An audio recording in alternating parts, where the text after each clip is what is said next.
Alrighty, good morning or afternoon. We are going to be starting our session off by creating these awesome fantasy masks. And so we're using some supplies that you've probably used with us before. We've got some regular paper mache. We've got paper mache pulp, which is how you're going to create these really cool sculptural effects. And then we're actually using, if I peel this back here where my paper mache needs another coat, you can see we're using a wire mesh so that it's got a really strong form and we can make it fit to your face. So what you're going to need is your 12 by 18 piece of white paper. It's the biggest white paper. And this is where we're going to do our sketching and planning of our idea. And in order to kind of make the best proportions that we can, you're going to think about, first of all, if you want your paper to go horizontally or vertically. For this idea, I'm going to create a fawn, like the fantasy half goat men people. So I'm going to go vertical. And I'm going to put an X in the middle where this is my nose. Okay, this is the nose tip.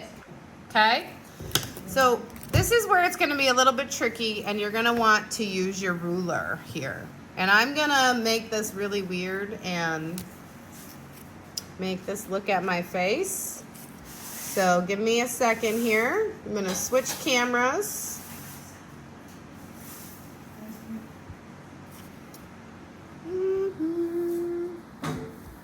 I don't know if it's going to let me flip cameras in here. Hang on. I'm going to have to pause. All right, so I'm back. I need you to be able to see this part. So I've got my paper, and I've got my X marked in the middle where my nose is going to be. I know it's in reverse to you, but I want you to understand the measurement part. So you have a ruler in there, and you're going to find the end that has the 0. So I got my 0 here at the line. This is my 1, and technically there's a little bit, like an extra little bit. That's fine. So the first thing we want to do is think about how our mask is going to go. If I'm doing a fawn mask, it's going to take up my whole face, okay? So I want it to go all the way down to the chin, and I want it to come up to the head. So I need to measure up, and I need to measure down. So I'm going to put from my nose, and I'm going to grab my ruler where the top of my head is. Then I can look at it and say, oh, okay, my fingers were at the 5 mark. So then on my paper, I'm going to try to show you this in the air. I put my ruler at my nose and I measured up 5 inches. So I know that that's the top of my head. And I'm going to measure from my nose down to my chin. And for me, that puts me right here. That's 3 inches. Now some of you might have different shaped faces. Now the mask is not just going to go straight out. It's going to curve around our face. So this is the measurement that's a little bit more important. So I'm going to put it at the tip of my nose, and I'm going to just curve the ruler around, and I'm going to think about where I want my mask to end on my face. I don't necessarily need it to come all the way back to my ear. I think that would be uncomfortable. So I like it right about here on my cheek. That's the 4-inch mark. So I'm going to line it up starting at my nose and put 4 inches on each side. Now I can measure on this side too and check if I'm about 4, but you should be pretty close to symmetrical with your face. Okay, so those are the biggest measurements. Now I'm going to measure up from my nose to my eyes, okay, and that's about 1.5 inches. And I'm going to show you what these measurements look like on my paper in just a second. So I know the line where my eyes go is there. And then I'm going to do some measurements to find where the outside edge of my eye is. It's about 2 inches for me. So I'm going to put a mark there so I know the edge of my eye is there. Okay, so I'm going to go ahead and flip back to my other view of the camera, and we'll be right back. All right, so here's my paper. This was my X that I made where my nose is. I measured up to the top of my head and I put a mark. I measured down, that was the 3 inches, I put a mark. And I curled out to the side. So what you're gonna notice when I pull in my face shape is that it's going to look kind of fat and smushed. And it's supposed to look that way because the wire's gonna get molded around our face. We're gonna curve it, and so that takes some of that off, okay? So this is actually what my fawn face is gonna look like. And I just pulled up on my phone, just a generic, this is actually a cartoon fawn. And this is kind of what I'm going for. So he's gonna have, obviously these were the edges of my eyes, this is the center, so your eyes don't touch in the middle. I'm gonna put my approximate eye holes in, okay, and you're gonna be able to test this. He's gonna have some horns that come up, so I'm sketching in. This is just kind of like your idea, but then he also has ears. So they're kind of like animal ears, so they curve kind of like this, and they're gonna curve. And then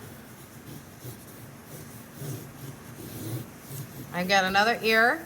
They very often have these little goatees because it's a goat. I don't know if that's why they have them, but this I knew was my nose. And those are the key portions of my mask. I'm gonna have some hair in there. But I think that's gonna kind of come in sculpturally for me with the other kind of paper mache. So I don't necessarily need to sketch that in there, okay?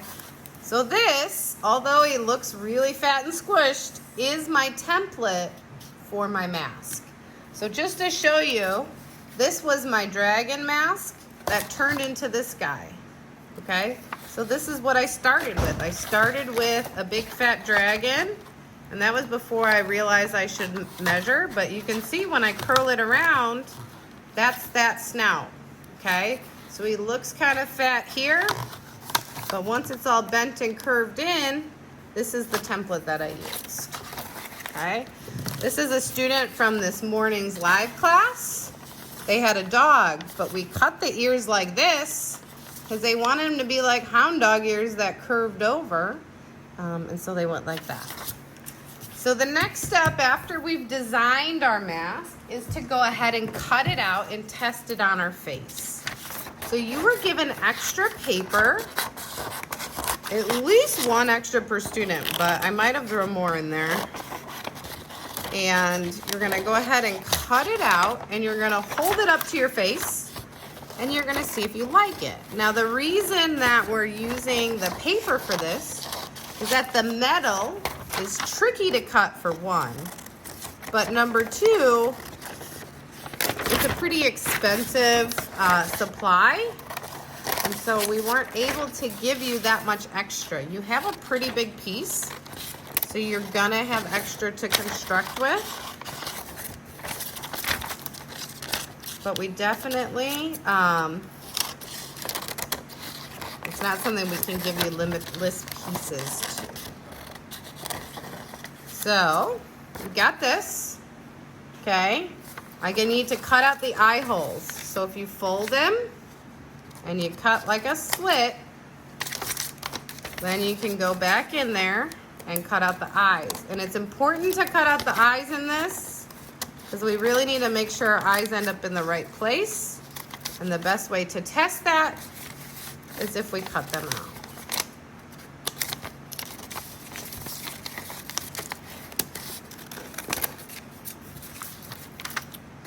So, trying to cut quickly for you guys here. Now you can stop and pause this video as you go through.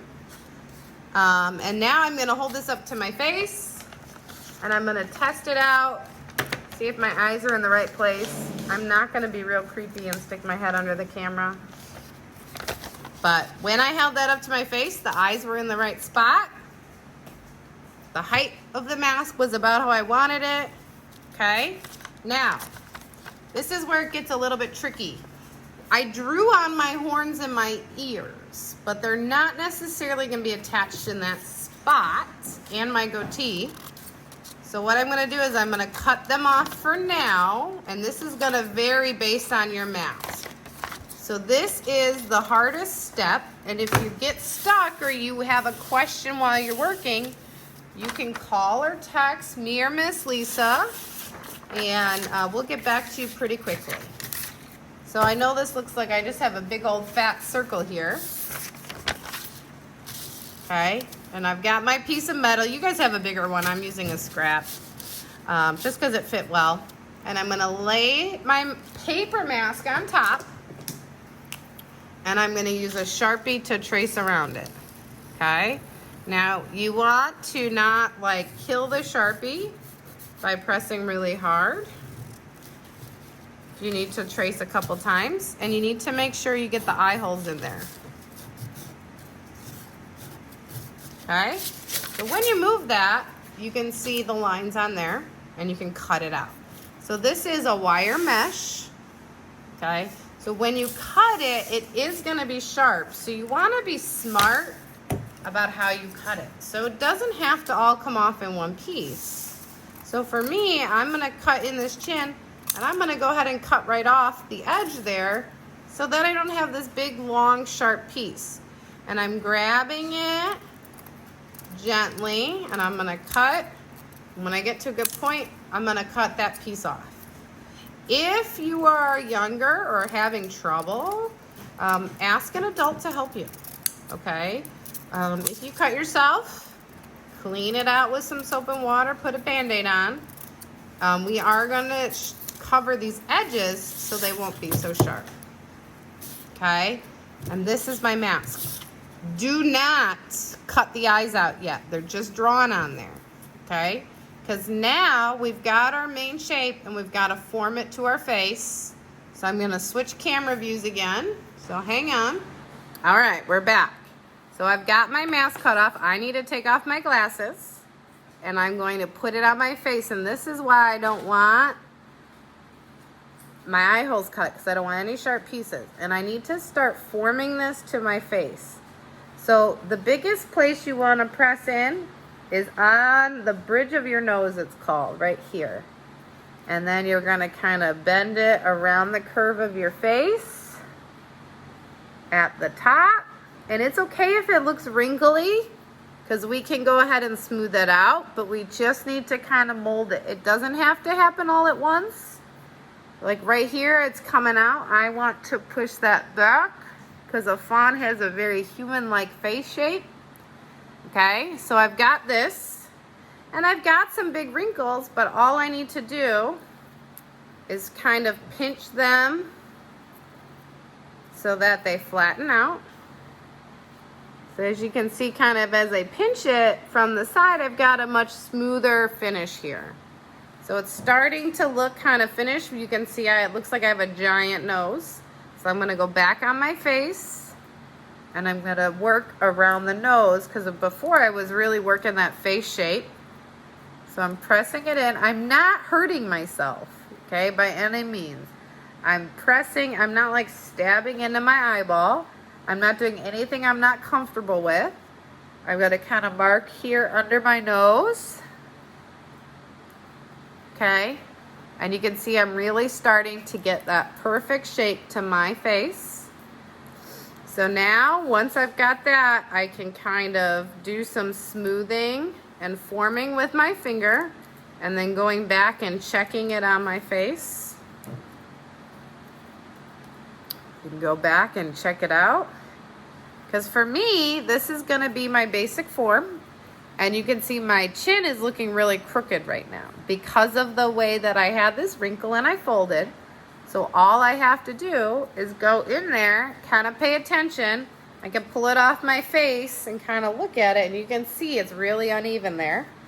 So all I'm gonna do is I'm gonna come in and I'm gonna give them a little trim. You can always cut off. It's harder to add pieces. All right? So I feel pretty good about this. I know it looks wrinkly and you're like, whoa, I don't know about this. This is why this is the hardest part, because there's some visualization that has to happen. So I'm gonna switch camera view so you can see me build on to this. So we're gonna pause. All right, so now you can see when you look at it from this angle, it looks a little less scary than when it's on my face.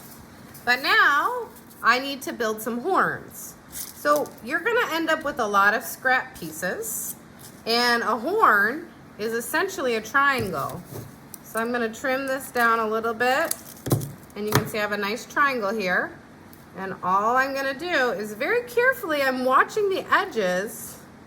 Like I'm not like jamming my fingers around the end. And I'm going to form the pieces. And I'm gonna need to tape it so that it stays in place. It should pretty much stay on its own.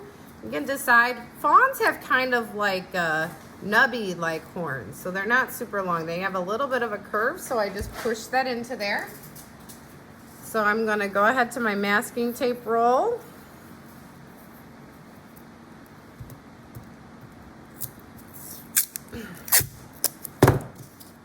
And I'm going to just put a piece of tape there. It doesn't matter what it looks like because you're gonna end up paper macheing over the entire sculpture. So I've got it taped. And right now, the bottom of this is not in a good way to attach this, okay? So we're gonna cut what's called the flange. So I'm snipping little pieces all the way around, okay? And then I'm gonna bend them back. So it does make it slightly shorter than you originally designed it, so you'll take that into effect. But now I have a nice piece that I can attach, okay? If I want it to go straight out, I would go like that. If I want it to lean back, then on the back of my horn, I would cut those flange pieces a little bit higher so that I could pull these back more. And now I like how that looks better. It's at a better angle for what I want to accomplish. So I'm gonna tear myself some more pieces of tape. And it's probably a good idea to just pre-tear yourself some strips. And you're watching all your edges because this is metal. So I'm gonna first tape this here just to hold it in the right place. And I have all these extra pieces hanging off the side, and because it's metal and it's just aluminum, I can fold it right around, and then to seal it there, I'm gonna tape over it, okay? So, the metal is a great way to add additions if you have them, which I recommend because it's gonna add a lot of visual interest to your mask. But if you need other pieces, you can actually cut off one of the flaps of your cardboard box. You can use an old cereal box. You can use an old fruit snack box. You should have plenty of scraps with yours. I made my whole dragon out of one piece and I still had a ton of extras. I'm gonna zoom out here just a little bit. Now I need to make an ear. And they're kind of like, they're like pointy dog ears. Okay, so it's kind of that shape. I like to always draw it first. I'm gonna cut it out. And it's always better to cut a little bit wider than your line rather than too much. So it's okay if it's not perfect. If you cut a little bit outside of your line, that's fine. And now I wanna bend it. So the ear should have a nice curve to it. So you can see that, okay? Now, I'm gonna flange at the bottom, but sometimes with a skinny piece like this, I like to go one piece forward and two pieces in, or vice versa, so that it gives me a couple different areas to cut it. So the ears kind of were over here. I want them to angle up. So I'm kind of adjusting it, I'm looking at it, I'm making some choices. I kind of like that. So I'm going to put a piece of tape over it. This is where you may need to ask. If you've got a brother or sister, you can take turns holding it. And then remember I folded this tab backwards. So I want to also tape it on the back side. It's gonna add strength if you fold your tabs different directions. Okay, so I've got my fawn looking pretty darn good on the one side, okay? And I'm gonna continue making my horns on the other side. So I need to cut kind of a same size triangle as I started with on the other side. Again, I'm just using my scraps.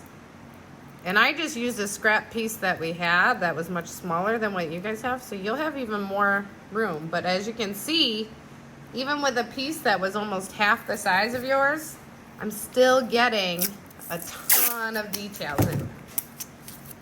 So I'm gonna go ahead and I'm gonna very quickly just put some tape on this to make sure that as I start to cut around it, it doesn't come out. Okay, I'm watching, always watching my edges. Cutting my flange little tabs. They're like little slots so that I can bend these back and I can place the horn.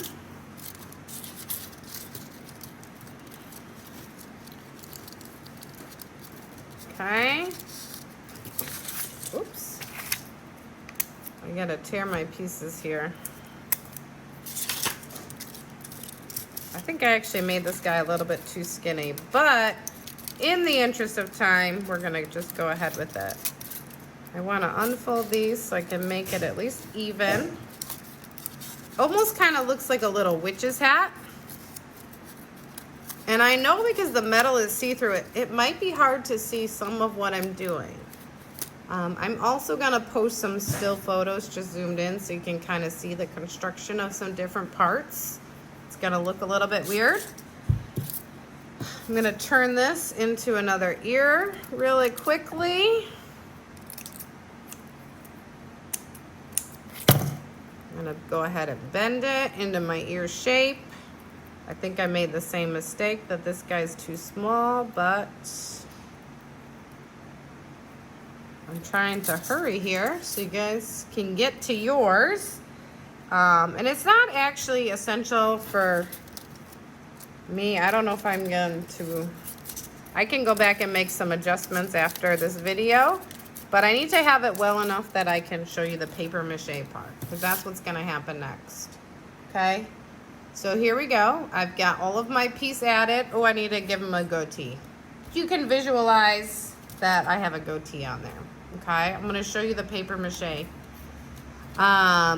First, before I paper mache, it is time to cut the eye holes out. So I actually kind of rubbed mine off a little bit, but I can still kind of see the dents. So they're there, but they're really light. So I'm gonna go over them again with my marker. Okay. You do not want to put this on your face after you cut these eye holes out before we've gone and smoothed your edges. So there's two ways to smooth your edges. I'm gonna show you with this and I'll show you again with the eye holes. You can take very carefully and fold back the edge all the way around. And then you'll have a nice edge to work off of if you go like that. So you can see it's folded back there. And I can run my finger along it now. Because it's folded, it's not so sharp. The other method for making your edges good is to tape them. So you would do small pieces of tape that can't be super long, and you would wrap it around and wrap it around. It doesn't have to look beautiful. It just has to make it so that you can rub your hand here. So we're gonna do the same thing with the eyeballs. So I'm going to kind of bend it a little bit so I can cut a hole in the eye. And then I'm going to go ahead, and you guys have better scissors. I have kind of giant scissors here for this job. So I'm gonna be a little bit less coordinated. It's better for the eyes to cut them smaller because you can always widen them. Okay, so I cut out one eye. I'm gonna cut out the other eye. Again, this is a step. This is the hardest one, but we really wanted these masks to be really cool and to give you a good structure that was kind of personalized. So now, if I'm gonna bend these edges, I don't wanna bend them to the inside and have sharp pieces on the inside. I need to bend the pieces towards the outside. So I'm grabbing the little rim and I'm folding it back. Sorry, try to get on the actual camera. And I'll show you again over here. So I'm grabbing the inside and I'm folding it back, folding it back. because you definitely don't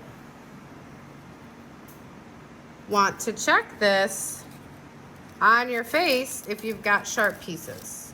And what I would recommend is, even if you fold this back, I would recommend also taping that eyeball as well. Now I think I cut this guy a little too big. So actually that's kind of a good thing, because then I can show you how you could fix something like that. I cut it a little too much over here. So I'm going to put one piece of tape on this side, partially covering the hole. You can see I'm partially covering the hole. And then I'm going to line it up with another piece on the inside so that there's no stickiness exposed anywhere, because it's stuck to each other. And now I've kind of fixed that, and if I needed to, I could fix it down below, okay? Once you have that done and taped all around, you can check it on your face one more time. Make sure the shape is right before you start paper mache, okay? So say I was leaving it like this, I felt good, I tested it on my face, which I didn't because I didn't finish my eyeballs. Then I need to go ahead and clean up my whole area. Everything goes back in the box. All these little metal scraps, if you're not going to use them, go in the trash can. I don't actually know that they're recyclable.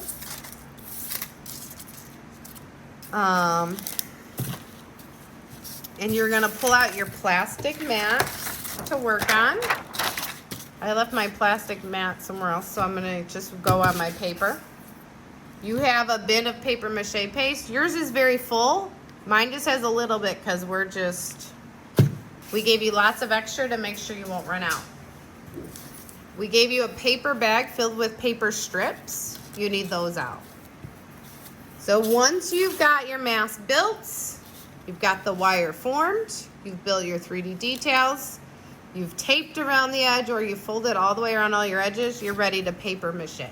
I'm going to jump ahead a little bit just so that you guys know what to do, and then I'll go back and repair. So for paper mache, a lot of you have done it with this. It's a 2-finger dip scoop. Okay, it's kind of like slobber. We like to call it dragon drool. You're rubbing it on your hands like you're putting on lotion. You're making them all slimy. If they're not slimy, go back and get another little dip, especially that first one. You're gonna rub it. I like to flip it and then rub it again. But essentially, you're working until you get a translucent. So you can see my fingers through there. Can't see through it like a window, but you can definitely see where my fingers are. That's called translucent. And actually, I feel like I need a little more. So I grabbed a little more, I spread it on my palm. Only because it was feeling a little bit dry to me and I want it to stick. For paper macheing, I find it easiest typically to start on the forehead. It totally depends on who you are, how your shape is. And when you get to an edge, you want to fold it around. And the thing is that you got to rub it smooth. So when I think of this creature, my fawn, I'm thinking like the metal part is like his skeleton. And now I need to add on the skin. Okay? Or the metal could, I guess it could be the muscles too. So I dip my fingers again, rubbing it on the next strip. And I'm going to continue to work. When I get over here by the eyeball, I'm going to wrap it on the inside. Smooth it out. It's trying to pull out when I turn it, so I can flip it over so that I could better smooth that out. But you can't just randomly slap pieces anywhere. The paper mache sticks much better to each other than it does to the metal. So you've got to kind of connect your pieces. But making sure that you're rubbing it smooth as you go. Dip, rub, coat your piece. Okay, and then apply. I kind of filled in my eye here. The paper tears pretty easy so that I can wrap it in there. You can also just make sure that you use smaller pieces. It's just totally your preference. It doesn't matter what size piece you put on, as long as any overhang like this guy, you fold around and make it look nice. Now eventually you need to coat the entire front, the entire back, and any 3D detail. So I'm gonna show you the horn next so that you can see a little bit of each, okay? I coated my strip and then I tore it in half because I need a smaller piece for a small horn. So I'm both going to take some strips and wrap them around the horn, but then I'm gonna have a gap here. So I'm gonna do this other piece around.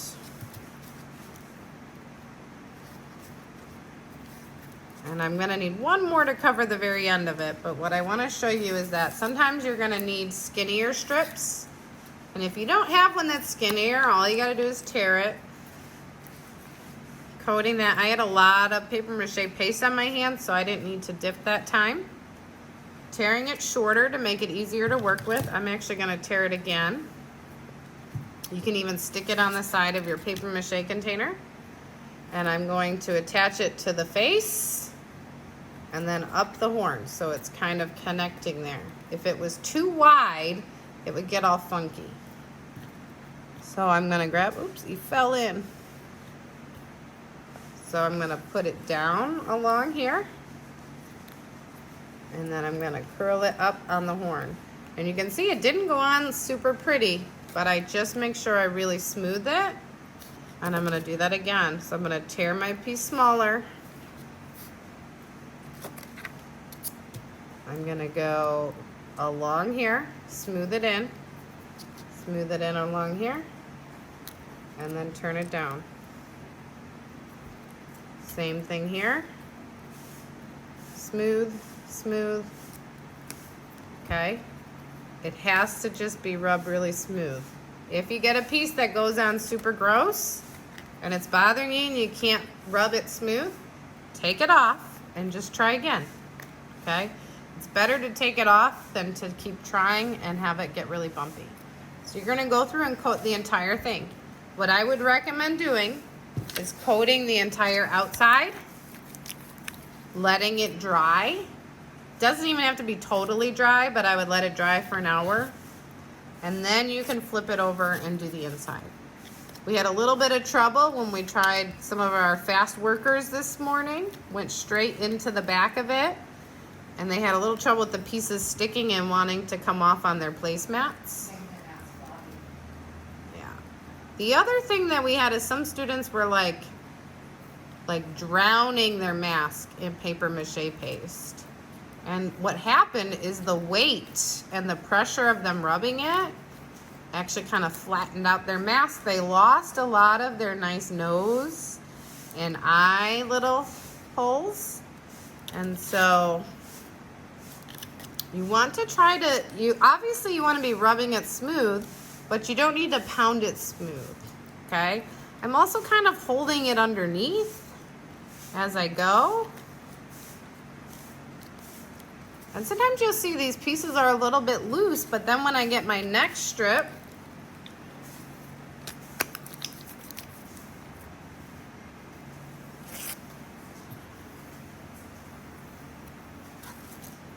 and I'm going over it, and this is a curve. So during curves and places where it bends, you're gonna need skinnier pieces. It's gonna start to rub down and stick really good, okay? So here's the deal. If you feel very confident after watching this and you want to go ahead and start, by all means. We are going to meet at 4:15 today, Central Time, on our Zoom call to go over and review any questions. If you have any trouble, say you feel pretty confident and you get halfway through and you get stuck, you can call us on the phone. There's 3 teachers here. We've got Miss Lisa, Miss Carissa, and Miss Booch is helping out. So we can take a quick minute as soon as we're free and talk you through whatever your question is.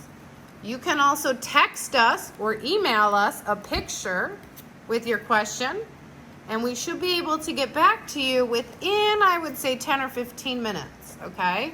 We're not like checking our phones all the time, but we do set them so that they do ding for our Erdapalooza email, so that way we don't miss you. So we want to make sure that you're not frustrated, that you have the support from us that you need. So you can pause and rewatch the video. You can call us, you can text us, or if you're getting super frustrated, wait for the Zoom meeting and you can ask your question live and we can show you those steps.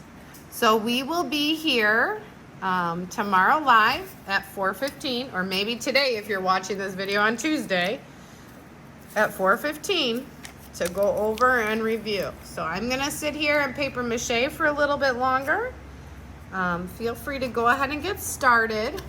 Remember, you're doing your idea first with some measurements, because although, remember how fat this guy looks? He looks pretty normal now because his sides are bent. And so that took up a lot of that width. So he went from super fat looking deformed fawn to pretty normal looking fawn. Okay? Good luck. I can't wait to see what you make.